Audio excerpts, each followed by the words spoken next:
Participants should be muted. And so as you think of questions when you hear from our panelists today, please just submit them using the chat function, and we will address as many of them as we can towards the end of our time together today. Also, stay tuned for the end of the session to hear a special announcement on how you can earn a certificate of completion for your participation in the 4-part series. And so today, our first presenter is Tom Blewett. Tom is the Senior Vice President of Technology and Chief Scientist at UL. He's based on Long Island, New York, and has spent the majority of his career in science, engineering, and related management roles involving product safety. A William Henry Merrill Society member and corporate fellow, Tom is responsible for technical consistency, integrity, and science and engineering quality for UL certification and technical requirements development activities. He has extensive experience in the development of US, international, and regional standards, and has been recognized with the ANSI Meritorious Service Award, the IEC 1906 Award, and with the AHAM Partnership Award. We're also fortunate to have our second presenter, Michael Kaufman. Mike is Associate General Counsel at 3M and serves as General Counsel for 3M's Consumer Business Group, representing more than $5.3 billion in sales. He manages the global general counsel attorneys and paralegals that work with the business group. His current primary assignments include the construction and home improvement markets and consumer health and safety divisions. Among the leadership roles he has played at 3M are co-leader of the team that developed 3M's social media and digital marketing policies, and chair of the legal department's consumer products practice group. Mike is valued by clients for his willingness to suggest new approaches and offer alternative solutions. I, for one, am very much looking forward to hearing from Tom and Mike today, and I know you are too. So again, please submit your questions while Tom and Mike are presenting in the chat as you think of them, and we'll address as many as we can at the end. So without further ado, Tom, the floor is yours. Thank you, Lisa, and good day, everyone. Next slide, please. Hopefully this doesn't become the new norm, an empty office and the like, and we can get back to normal. But I look forward today to speak with you about what UL has been seeing in terms of the product safety impact of the COVID-19 pandemic, and give you some insights as to a little bit of what happens inside of our world and the broader safety community. If you go to the next slide. Our learning objective today is to understand how new and innovative uses of technology can precede safety regulations and standardization, and how the safety community responds. And it might seem like we're putting the cart before the horse sometimes by putting products into the market ahead of standards and regulations. But in fact, that's not all that uncommon. The only thing is, in this case, with the pandemic, it tends to have exaggerated effects. Next slide. So no surprise to people that the COVID-19 pandemic has created a crisis around the world, but it also actually has created opportunity. Next slide. And many in the marketplace have responded to that opportunity. Some, like the chemical disinfectant companies, are trying to keep up with demand and producing more and more of the product that they've had. Some look to repurpose technology that they may have already designed and in the marketplace, like UV lighting. Some look to expand their line of products, and you'll see a lot more touchless technology as time goes on. And some have some great ideas that look good on paper, but perhaps maybe didn't work out in the execution. The thing is that sometimes these questionable ideas, the ones that didn't work out, they're not so obvious as the cone of silence type chairs that you see here. We'll talk about that a little bit. If you go on to the next slide. So there are others, though, who respond to opportunity by looking to sell you things that perhaps don't actually perform the way they intend to or should, that they should. And these types of folks generate lots of letters from federal agencies and state level agencies and others asking them to desist from the claims that they make and to get the products off the market or to clean up the claims. So that's definitely part of the marketplace. I think we all see that. You go to the next slide. But there are others that kind of fall in between. They're legitimate products. They are attempting to satisfy a need in the marketplace, and the rules maybe have not yet anticipated these products. The rules have not caught up with them, and the question is, are they appropriate for use? So we'll be talking a lot during my time here today about UVC, ultraviolet C disinfection. And the product on the top is a whole room disinfectant type technology where UVC irradiates the entire space. You're also probably seeing advertisements for these handheld wands that will have a more targeted application of UVC. And we'll even touch briefly on the fogging, the chemical type technology represented by the gentleman going through this quote unquote safe tunnel. If you go on to the next slide. So let's explore the question about whether or not these products are safe. And that really takes us to, what's the regulator's challenge? Because, safety is really in the eyes of the society as a whole and individuals. And it's the job of the regulator to find the way to best protect citizens, ensure fair markets, enforce regulations, and especially, though, to enable and allow new technologies and businesses to flourish, as long as you observe the first two points there, protecting the citizens and ensuring fair markets. And then the regulators struggle sometimes with this, and their responses, run the gamut. In the case of self-driving cars, there was always assumed in the regulations that a self-driving car would have a driver. And obviously, the goal now with self-driving cars is you don't need a driver. So there were regulations on the books that called for a driver, and the regulators were able to artfully determine that you can have a safety driver, which is somebody who could respond in the event that the car on the self-driving mode wasn't performing correctly. So there was a way to finesse the existing regulations there to enable a technology that was ahead of the regulations. The flip side of that is, on the lower left there, is a shoe sizing fluoroscope, an X-ray machine. And that was introduced, and that type of technology was introduced in the early 30s. And very shortly afterwards, it became known that if you receive too many X-ray dosages or too much in a single dose, that it could be harmful. But a product like that actually stayed in the marketplace up until the late 60s, before basically widespread banning of that technology was introduced. And so you see the different types of responses depending upon the nature of the of what the marketplace expects and what the marketplace wants from the technology. The things that are most valued get the most attention. The ones that are not so valued, or they may not get any attention for many, many years, even though perhaps they should. Next slide. So what's the concern? Well, if you're ahead of the rules when it comes to technology, you are potentially in a situation where you may have a safety concern that's not being addressed by the rules. It may be a technicality. There may be some reason why you're able to put a product into the marketplace that if it was in something else, the same technology, it may not be acceptable. So that's one concern. Another is that there may be some new safety concerns that are introduced by the technology that are, again, not otherwise addressed. And really, then what happens is the manufacturer or the retailer, in essence, is responsible for making a decision about the safety of that product. So if you go on to the next slide, what we know is that where products have been in the marketplace for a while, there are mature standards and regulations. I used personal protective equipment as an example here. Protection of your eyes or your head, the face coverings and masks. There are government agencies that publish rules. There are standards development organizations that publish requirements as well. And essentially, when I call these mature, I'm saying that these have marketplace consensus. All the various stakeholders agree that these are the appropriate requirements. They achieve a level of safety that is satisfactory in the eyes of the marketplace. If you go to the next slide. But that may not be the case for the newer technologies. And I use these examples again. You see the whole room UV and the wand. Also on the far left of my screen here is a technology. It's UVC, but it's new in that it's called far UVC, and it's a much lower, smaller wavelength, shorter wavelength. And so it's argued that perhaps is safer than other UVC.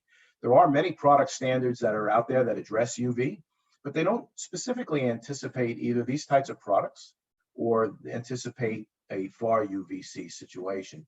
So you may have standards, you may have regulations, but again, they don't anticipate.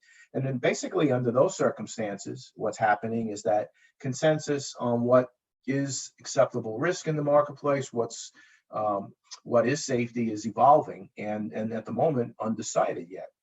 If you go to the next slide.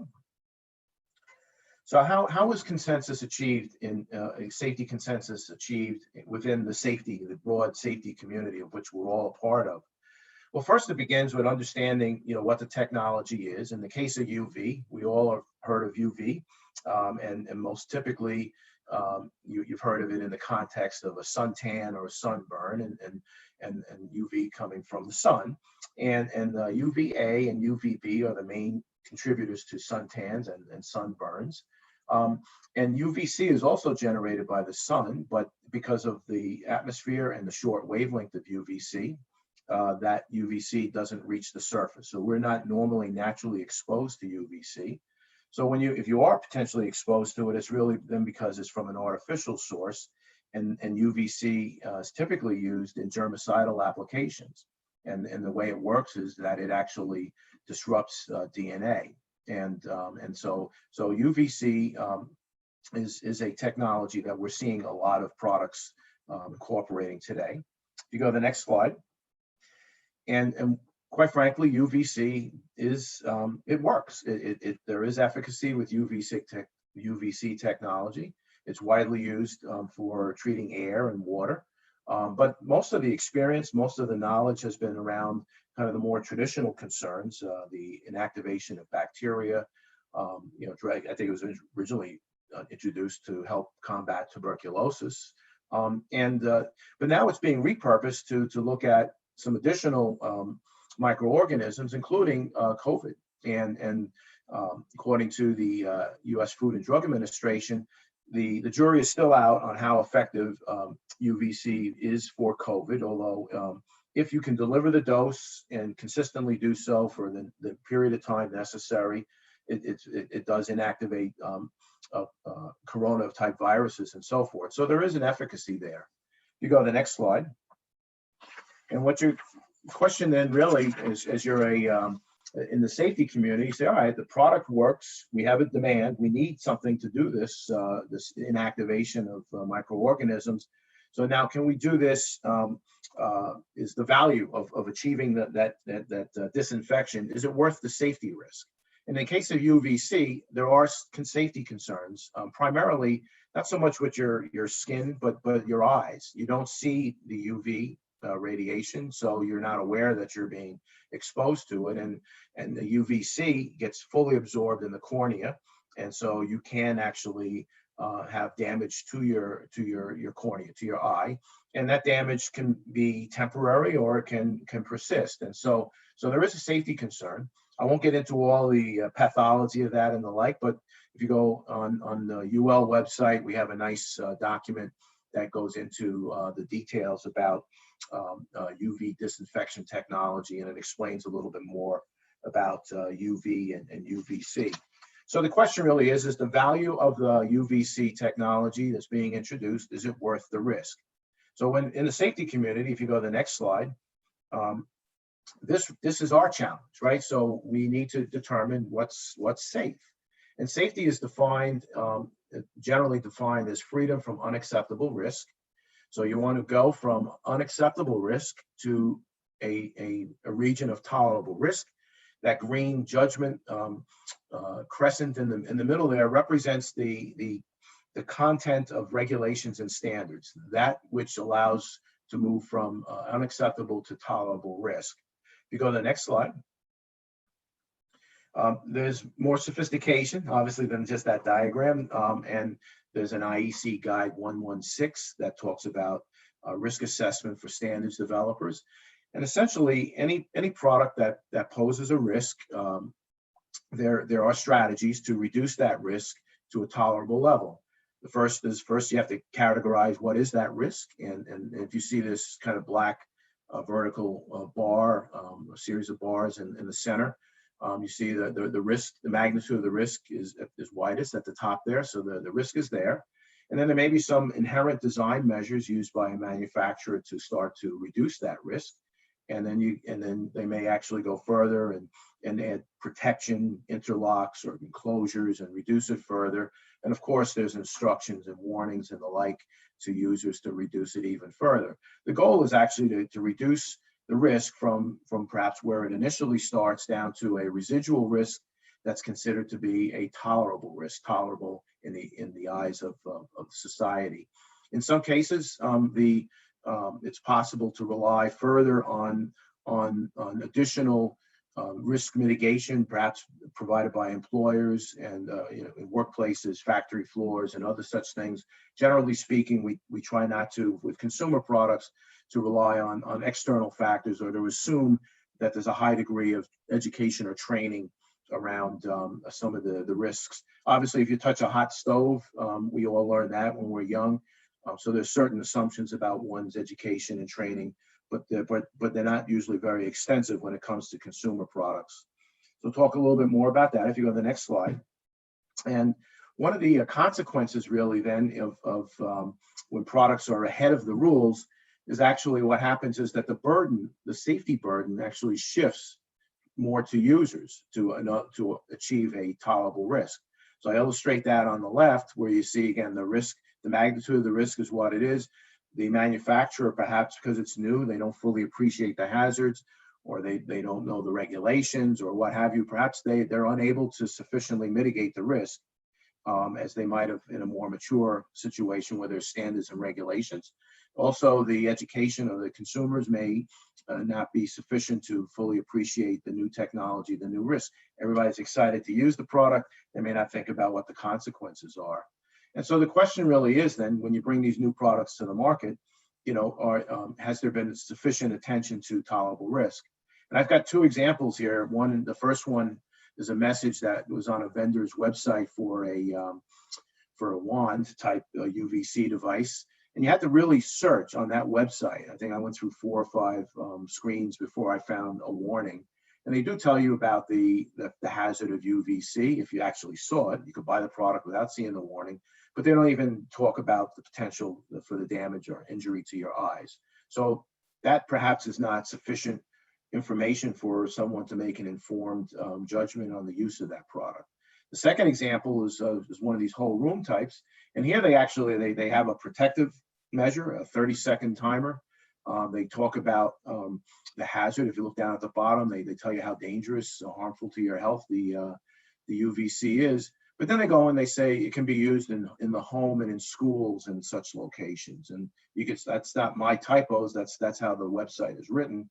So you actually see there that somebody potentially has got a product that's somewhat dangerous, and they're relying on a 30-second timer, and you're counting on maybe school kids and teachers to be paying attention to protect them. Again, is that enough?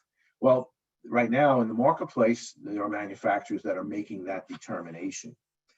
So if you go to the next slide. So basically, as a result of this, and this is typically what happens, the broader safety community responds. So there are initiatives engaging training expertise. This webinar today is one such initiative by SLU. There are organizations, again, UL, I just repeat the same informative information that we have on our website about UV. That's available to the public to help educate consumers on purchases. The U.S. Food and Drug Administration, I have an example there. They've put out educational material on what they're seeing with FAR UVC. They're not actually telling you it's safe, but what they're doing is they're providing more information so that people can make an informed choice about the use of the technology with FAR UVC. So training is an additional measure that actually that's used when products are ahead of the standards and regulations. Now, if you go to the next slide, there are other initiatives underway as well.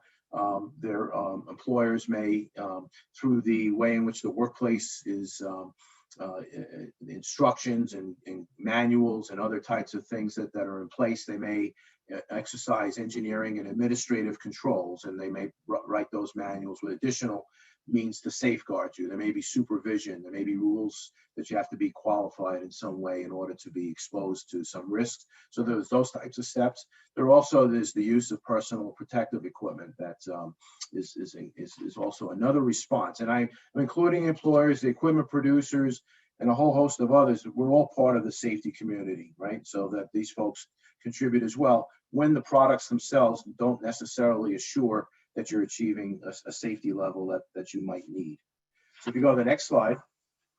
So where do we stand today with UVC? Well, UVC, the regulators are recognizing that there's again, a lot of claims, there's a lot of new technology in the market, and what they're doing is refining the messaging. So this is one example where EPA is actually helping producers understand what the law and regulations are for introducing these types of products, what you can say, what you need to do to get regulated and all that. So by helping educate the producer community here, they're helping make sure that folks understand their obligations to first make sure in the case of the EPA that the product actually performs its disinfection as claimed, but also it helps contribute to safety. If you go on to the next slide, the codes and standards bodies are also catching up. There's several UL standards initiatives around UV germicidal technology for systems that are installed. There are also requirements under development for individual devices, and these will ultimately become consensus standards. There are also installation codes like the NFPA has for the electrical code that are addressing the technology as well. If you go to the next slide. But quite frankly, when to achieve consensus, to get society's informed judgment on tolerable risk, it does take time. It takes time for the regulations to catch up. It takes time for the codes and standards to catch up. It takes time to move from potentially a relatively high residual risk down to a lower residual risk that's tolerable. And then under those circumstances, as we are currently in, there's a bit of buyer beware, caveat emptor, to take into account. If you go to the next slide. So UL sees a lot of these products. So where do we fall on the question of, are these products safe? This is an eye chart, so we'll go through it, but they're on the UL website, ul.com. If you search on UV or UV products or UV devices, you'll find all the information I'm referring to. But these whole room UV disinfection devices for use by consumers in homes, schools, or what have you, we don't consider them currently to meet the necessary safety requirements for uncontained use of UV. Similarly with these wands, the same thing. And so we don't, at this point in time, certify these products. That's assuming that the UV actually, in fact, is produced in a sufficient dosage that would kill bacteria or the COVID virus or what have you. So if it's just a blue light, well, sure, you can have a blue light. But if it's a UVC and it's a wand and you can aim it at your eyes, we don't think that's safe. But we have and expect that we'll see other products for other uses, professional uses and so forth that might be okay. Go to the next slide. So remember this guy, the guy walking through the quote unquote safe tunnel? Well, last week I was all prepared to tell you that these fogging tunnels were not, they were not within the rules. The Centers for Disease Control was specifically recommending against them. They thought they were ineffective, number one. They also thought there were some health risks associated with that. The U.S. Environmental Protection Agency registers pesticides. They have the special list N that deals with pesticides, and none of those had been registered for this type of use. But that was last week. And this past week, EPA actually issued an emergency authorization for a particular type of fogging chemical that could potentially result in human exposure in some form, maybe not exactly like this picture, but along those lines. And ironically, it's the same fogging chemical that's used in stage shows and rock concerts. So this is a very dynamic situation. This whole topic is a very dynamic one. And so you need to stay tuned. And the last slide. One more, thank you. So again, very dynamic. I'm looking forward to hearing some of the questions that you folks have, and I hope this was educational for you. So thank you, and I'll turn it back to Lisa. Thank you, Tom, for that very insightful presentation and wonderful information. For those of you who have not peeked into the chat just yet, there is a link to some of the resources that Tom had on his screen, so you can click through and bookmark those if you're interested in reviewing in a little bit more detail. And again, just a reminder to submit your questions. We certainly will have time at the end to talk through some of those. And so without further ado, I will turn the floor over to Mike, who will share a bit with us on learnings from 3M's pandemic response. Mike, the floor is yours. Great. Thank you very much, Lisa. And thanks to Beth Ann with the Emerson Leadership Institute and Don at ADK Information Services for the invitation to speak to you today. I appreciate the opportunity. If you go to the next slide, please. So as Lisa said in the introduction, I'm Mike Kaufman. I am the General Counsel of the Consumer Business Group at 3M. And just by way of understanding for you, 3M, because I think it is helpful in understanding the context of my comments, 3M's organized into 4 business groups: healthcare, safety, and industrial, which is where the bulk of our historical respirator business has been in our personal safety division, and respirators are going to be a large focus of my comments today. We have a transportation and electronics business group, and then consumer brands, many of which you're familiar with, I'm sure: Post-it, Scotch, Filtrete, Command, among them Scotch-Brite. From a safety products perspective, most of our safety products, certainly in the respiratory space, are sold just under the 3M brand. So next slide, please. So, like a lot of the world 12 months ago, we were expecting a year in 2020 with moderate growth and not yet fully understanding what was coming. I will say, from 3M's experience, we're a global company. We had a large presence in China and manufacturing in China. And so even by this time last year, what we were seeing when it comes to respirators is certainly increased demand. Obviously, we were hearing about the outbreaks in China, and in the US, what we were seeing was the N95 respirators, certainly, that we made available in the consumer space, in the retail channels, Home Depots of the world, flying off the shelves as people were buying those and sending them to family in China. So we had a little bit of a heads up what was coming, but obviously, as we all experienced together, no idea until day by day we went into it. So as the pandemic became reality in America and 3M tried to respond, what was critical, I think, for us in direction was 4 business groups. We sell a lot of products. We have a lot of operating divisions. There's a lot of ways we could have prioritized our pandemic response. But clearly, with being a respirator manufacturer, having a large safety products portfolio, we confirmed very early, and Mike Roman is our CEO, very instrumental in making it clear that for the pandemic, our priority for personal protective equipment was going to be to protect healthcare workers and first responders. So we were looking to balance, setting priorities, ensuring the safety of our own employees, our 96,000 employees around the world, 50,000 of which work in manufacturing and distribution roles throughout the world, protecting healthcare workers and first responders, as I said, prioritizing personal protective equipment for them, and then partnering where we could with other companies to develop new solutions, whether initially looking at ways to decontaminate disposable respirators in order to allow healthcare workers to reuse them as demand still is outpacing supply in many parts of the world, and then partnering with other companies to find new solutions. So next slide, please. So as I said, we had a little bit of an early heads up, but I don't think for most of the company we were sinking into the reality until March, certainly in the U.S. And as I said, one of our first actions, and these are based on press releases we issued, the timeline you're looking at, but I think it provides a kind of a good overview to how we managed the situation. The first response was a very clear action that we support healthcare workers.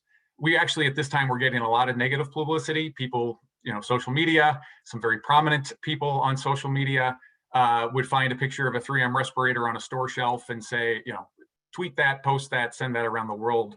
And so we were responding to that. And obviously supply chains being as they are, respirators that left our factories in October, November, well before the pandemic was understood anywhere, were what people were seeing then on shelves. But we responding to that, setting the clear priority, as I said, that we were going to have a consistent message and then align our efforts to support healthcare workers and first responders. Partnering with other companies for I would say specific responses, right? 3M's a large company. We have a lot of product lines. We could have done a lot of things, but it was about prioritization. The next thing we saw very early, and we took very strong, from a legal perspective, and being the general counsel and the consumer group can speak about that. We took very strong action against people who were trying to profit from the pandemic. And unfortunately, that was a lot of people. And when you come to respirators, there were a couple different things going on. You had price gouging from distributors who did have respirators, whether they be 3M or another manufacturer, raising their prices dramatically, sometimes 10 times what the price had been in 2019. You had people claiming to have respirator supply, going to public health officials and promising, hundreds of thousands or millions of N95 respirators and then not having them. They never even had those products. So that was just kind of outright fraud. And then you had people that were counterfeiting products, again, whether it be a 3M respirator or another company's. And so in our legal department, we took strong action in conjunction with the company and the businesses to address that. The next thing that hit us, again, being a global company, we do have manufacturing operations for respirators all around the world. And one of the reasons, and certainly on the consumer side of the business for that, is respirator demand prior to February, March of last year was primarily occupational focused. And in the consumer spaces, in countries such as China, where consumers would buy respirators for haze or smog reasons, air quality reasons. And so we had to respond to the former administration's actions, and in fact, were the subject of some tweets over a weekend around the Defense Production Act, and working then with the administration to be able to bring those products back from other countries that were also, limiting us from exporting. So we were working through that and ultimately did so very successfully. And as I said, price gouging now, New York City lawsuit, Canada, and there's an example by May 1 of targeting companies who are trying to sell non-existent respirators to public health. So next slide. So as I said, from a legal and safety perspective, certainly, right? I mean, the risk of counterfeit products and still today, if you go and look, certainly as a consumer, if you try to look for a face mask or a face covering online, you see a lot of things, and you see products that may claim to have certifications. Counterfeit products are still out in the market. Obviously, we have been, I think, very successful, but still, it's a small step in combating fraud. Hundreds of cases filed. We may even be up over 10 million respirators that we have helped or worked with law enforcement to seize that are counterfeit, filing lawsuits, terminating distributors who may misrepresent our brand or have raised prices. And that was another thing. We made a very public commitment in March that we would not raise prices on our personal protective equipment, and have stuck with that, throughout the pandemic, to show our commitment to healthcare and first responders. So next slide. So by the end of the year, we were able to basically triple our production capacity of disposable respirators, up to having produced right at 2 billion respirators last year. So more than 3 times the amount in 2019, really realigning our supply chains to the best of our ability to get those products directly to healthcare workers and first responders, partnering with governments around the world. Part of the working with the former administration was to get permission under the Defense Production Act to continue to supply product that may be produced in the US to Canada, to parts of Latin America, obviously to show our commitment to all first responders and healthcare workers, while meeting obviously our obligations under the Defense Production Act and supporting heroes here at home. So next slide, please. So I want to touch briefly, because this is an area, we putting any political narrative aside around a face mask or a face covering. This is an area that the discussion over the course of 2020 really has confused the issue, probably more than clarified it. From our perspective at 3M, N95. So where does that come from? That comes from NIOSH. That comes from the federal government certifying a respirator. And we tend to prefer that an N95 be called a respirator. I mean, a respirator is what is personal protective equipment to the wearer. Sometimes you'll hear the word masks used in connection with N95. I think that kind of confuses the issue, because masks is a much broader category. And prior to the pandemic, if you had said mask, you might have thought of a medical mask, like your doctor might wear, aimed at healthcare workers, with bacterial filtration efficiency standards and a layer to prevent against fluids. And then, of course, just the very broad general category that we're all familiar with from the masks or face coverings that we may have to wear when we are venturing out in public. So I do think that this is an area that's been a lot of confusion, and a little bit to what Tom talked about. Certainly it's an area where there hasn't been clear standards for masks and coverings, and the ASTM is working on adopting a barrier face covering standard to try to put some threshold around them. As I said, when we talk about respirators, and certainly the first portion of my presentation, I was talking about N95 respirators certified in the US. So next slide, please. So from a regulatory standpoint, where respirators sit, you have OSHA and NIOSH, so they're concerned primarily, certainly pre-pandemic, their focus is on workplaces. It's on occupational users, industrial users, and helping have, in the case of an N95 respirator, having a product that can be worn in a hazardous situation where there's particulate, and take the wearer from above an exposure threshold to below that exposure threshold. FDA regulates respirators and masks for healthcare uses. NIOSH is a part of kind of a sub-agency to the Centers for Disease Control. And then you have in the consumer space, the Consumer Product Safety Commission, who a couple months ago issued a little bit of guidance on their website, kind of outlined the jurisdictional or regulatory framework between face coverings, generally cloth, which the CPSC would regulate from a flammability or labeling standpoint, and then obviously clarifying that from a N95 respirator or an FDA respirator standpoint, that continues to be regulated by the FDA. Question, a little bit of an open space though, is for consumers, for continuing the pandemic response, for whatever the next normal is. It's not quite clear yet in the regulations or the standards, what is going to cover a consumer product and whether there's going to be leeway. From a 3M perspective, we would love to sell every consumer an N95 respirator. Even producing 2 billion a year. We are still focused on consumers and have done so. I say that was a clear message our CEO set, but it wasn't without controversy. Because again, prior to the pandemic, respirator demand was in the occupational space, and we unfortunately had to, not sell to that space, not sell to those distributors, not sell to that traditional channel. And we're getting back into it more as our capacity continues to ramp beyond 2 billion. And I'm just talking about disposable respirators there. There's other types of respirators too, but again, that's the one you would primarily see, in the news and in connection with the pandemic response.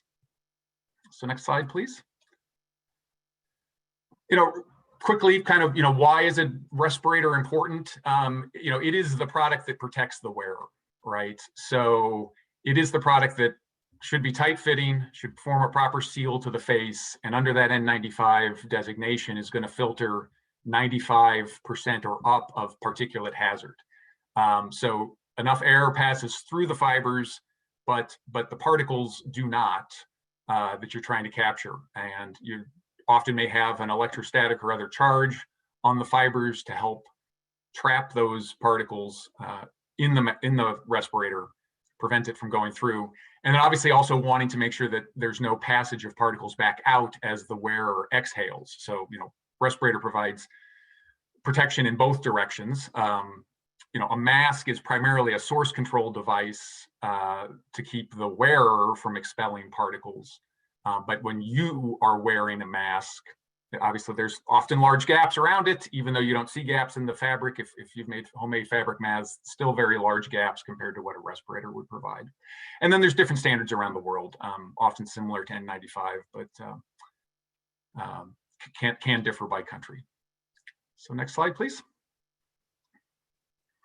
So from a retail perspective, and as we look at consumer offerings going forward, 3M has moved somewhat into that space. As I said, setting priorities. We couldn't be all things. We couldn't launch a huge consumer portfolio in the midst of the pandemic because our priority was, and it still is remaining, focusing on expanding capacity, building plants, adding production lines to bring those N95 respirators still to healthcare workers is our primary priority.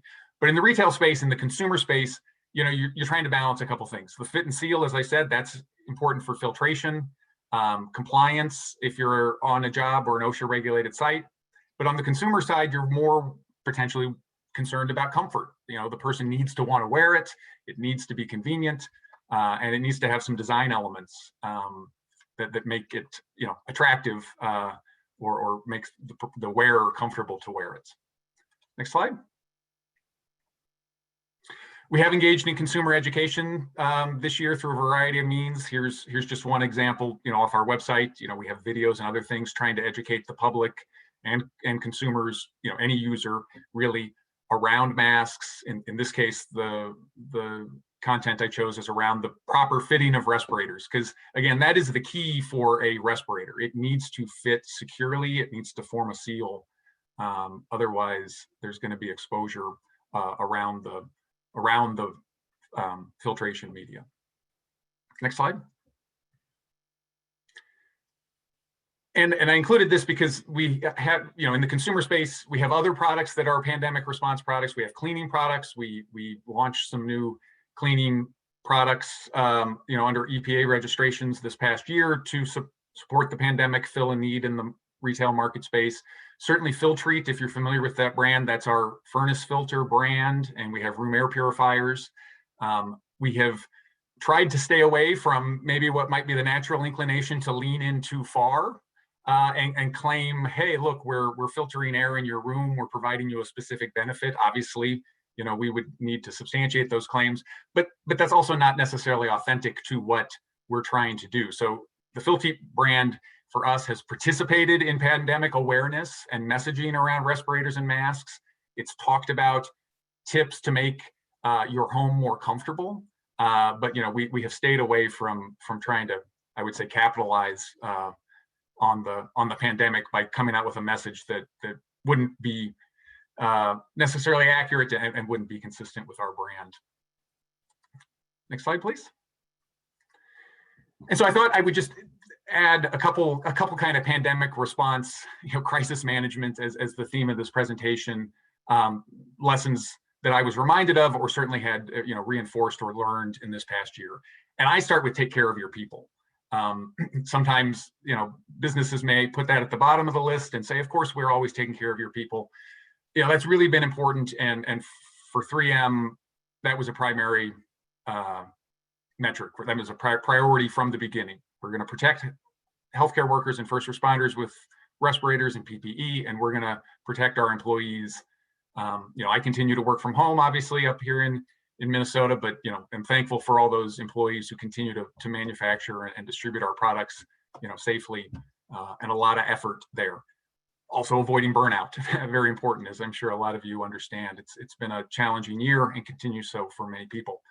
But from a crisis standpoint, to me, the next thing then is listen and learn. Sometimes companies want to just react, and you may not have much time to listen and understand, but it is really important to understand the narrative that's being said. When we were getting negative publicity in the media, on social media around, hey, why would 3M be selling respirators on shelves and 3M doesn't care and all of this. We had to understand, where's that message coming from? Who's putting it out there? What is the situation? Why is that product on the shelf? Okay, it's one we sold back in November. How can we respond rather than react? So assessing quickly, but with many perspectives, important. Prioritization, often difficult, but as I said, 3M and our CEO set clear priorities around our pandemic response, and then we determined some of the details. We were able to use constraints to bring clarity, right? So we can't be all things to all people. On a day-to-day business basis, a lot of times a company has too many choices. Sometimes in a crisis, you focus on what can I do, brings clarity. Removing internal obstacles, simplifying our supply chains, and I would say choosing a path with flexibility, right? You're going to have to adapt, and adaptability became a word last year. I think I've seen a business article saying that adaptability continues to be the word for 2021. Tell your story externally to those that need to understand it, right? So we chose not to take out TV advertising to tout ourselves, but we told our story about our response, about our anti-counterfeiting, about our anti-fraud efforts through the channels that needed to hear it and needed to understand it, and we allowed that message to evolve authentically as we went along. Monitor and course correct, like I said, we've all become experts at that. And then the last thing, make sure employees have access to current information. And I had that on my slide, and I chuckled because about 12 minutes before the presentation started, our senior VP of communications sent around to all employees the updated communication messages around our pandemic response. So it was funny that occurred right before this, but it's important because your employees become, your ambassadors. They need to know what the company is doing. They need to be aligned to it. So with that, Lisa, I will pause and certainly invite you to moderate and share any questions. Thank you, Mike, certainly for sharing your story and all of that wonderful information. 3M certainly set a great example for lots of other companies to follow when facing crises. Just a reminder, if you do have any questions, feel free to submit them in the chat or the Q&A function. We have a few minutes that we can use to tackle some of those. And a question for both of you, Mike and Tom, to get us started. Mike, you shared a lot of information about how you were faced with combating counterfeit issues. And Tom, you shared a lot about innovative technology that's ahead of regulation. And I wonder if you would both share a bit, generally speaking, to maybe draw some parallels to other industries, how you go about looking for counterfeit products or mitigating the problem when there may be bad actors out there trying to take advantage of the good things that are out there and available. Yeah, sure, Lisa. Thanks for the question. Short answer from 3M's perspective is we have both a corporate security team and a trademarks team who, as a portion of their assignment, is charged with kind of looking around the world. But it's also working with regulators. We have good relationships with customs and border officials in many countries who often are seeing the product come in or come out, or maybe familiar with what our product looks like and can understand, hey, I'm seeing a product that doesn't look quite right. They come to us. And also just making sure that we're working through our established distribution networks to understand the types of products that they're seeing, and that distribution partners are helping identify, hey, I just saw a product that doesn't quite look like yours. And then having a team, and an established process internally to investigate that and take action as necessary. And for you all, similarly, we have a pretty robust anti-counterfeiting team. We actually do market surveillance, looking to see what's out there in the marketplace. So where we suspect or believe there may be risk of that, we go looking actually for that. We have a very extensive network of organizations that come to you all with certification. So there's a lot of folks will actually let us know, quite frankly, if products are being counterfeited, because it's an unfair advantage potentially for others, bad actors in the market.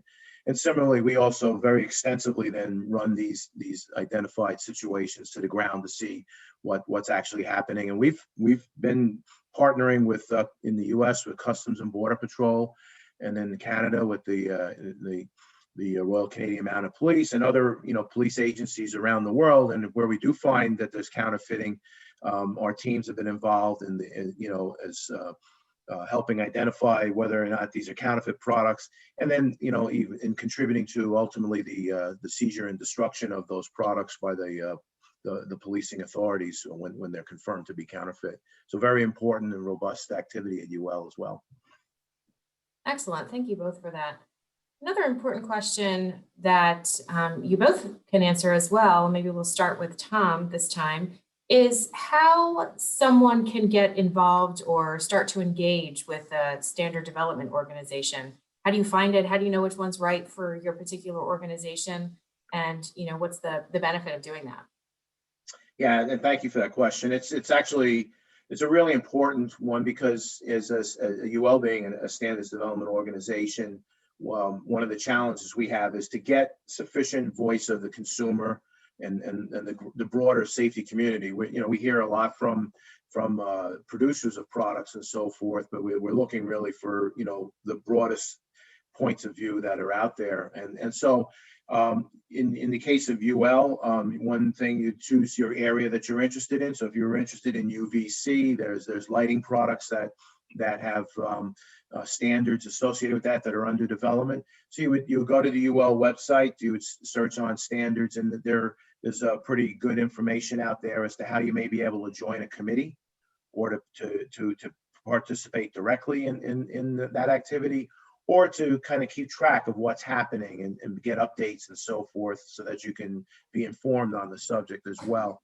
Other SDO, standards development organizations, have their own version of that, but very much encourage people to consider participating. There's just not enough of the broad safety community voice there.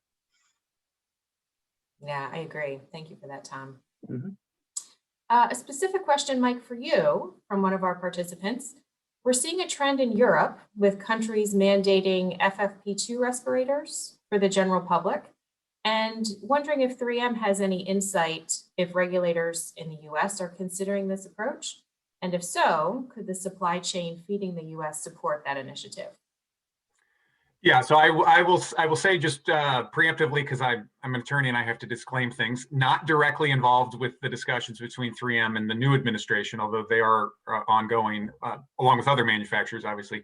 Yeah, so that's right out of the headlines. Germany and a couple other European countries. So FFP2 is the EU standard similar to N95. From a supply chain standpoint, to my understanding, and certainly 3M's perspective, the reason we have continued to prioritize healthcare workers is because that community is not yet stable in having the protection they need to treat people, to respond to ill patients. So I don't want to speculate, but I don't believe there would be sufficient capacity in the US now, certainly, because these are also disposable products, right? So when I say we produced 2 billion of these last year, you can just start to do the math on how many people there are, and even if you could wear it multiple days, the supply quickly runs out. Great, thank you. And back to Tom, this is a great question. So there's a lot of folks out there trying to push purchase of UVC products or room sanitizing products, things of that nature. And, a lot of young businesses trying to jump on the bandwagon and help provide that. But, some companies there on the smaller, newer side might not be aware that regulations exist or know how to access them or use them appropriately. Could you provide any guidance on, how that could be supported? Yeah, so there's a couple of things in there. I think as someone looking to buy products, and I think Mike mentioned it as well, I think people look for brands, right? So I think when circumstances, as I articulated, are evolving, you want to have greater assurance of brands, and so that as it gives you a higher confidence that the necessary due diligence is done there, and that's the same. From even products that are certified, as meeting standards, it's going to be superior to products that are not. I think as far as companies themselves producing the products, I think manufacturers do have a responsibility, Consumer Product Safety Act and others, to put products into the market that conform. So they must get educated to meet the law.